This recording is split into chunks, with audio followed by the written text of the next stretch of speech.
নমস্কাৰ, স্বাগতম জনাইছোঁ সকলোকে। আজি যিহেতু দেওবাৰ, তাতে আকৌ আহিছে মোৰ প্ৰিয় বান্ধৱী।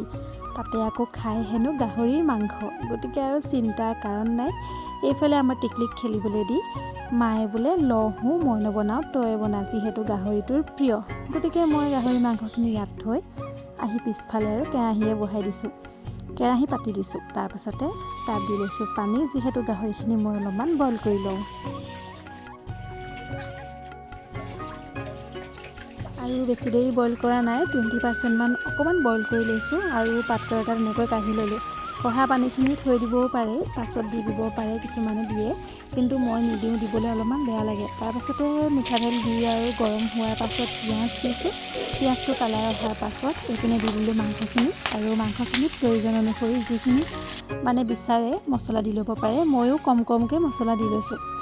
আৰু মছলা ৰেড চিলি, জিৰা, ধনিয়া, গৰম মছলা অলপ এনেকৈ দি ল'লোঁ। তাৰপাছত আৰু অকণমান দেৰি পাছত বিলাহী অলপমান তাত দি দিছোঁ। যিহেতু বিলাহী অবিহনে মোৰ মাংস একদম আধৰুৱা হৈ থাকে। বিলাহী মই চব মাংসতে দিওঁৱেই, আৰু দাইলতো বিলাহী দিওঁ। বিলাহী মোৰ ফেভৰেট বুলি ক'লেও বেয়া নহয় দেই, বিলাহী থাকিবই মোৰ খানাত। তাৰপাছতে লৰাই মেলি অকণমান দেৰি ফ্ৰাই হ'বৰ কাৰণে দিছোঁ। আৰু গৰম পানী নিদিয়াৰ আগতে দি দিছোঁ আদা নহৰু, তাৰপাছত আলু।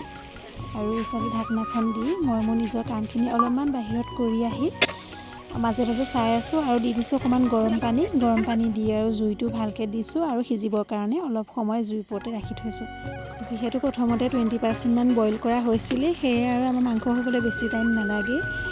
আৰু ফাইনেলি এয়া আমাৰ মাংস ৰেডি হৈ গ'ল।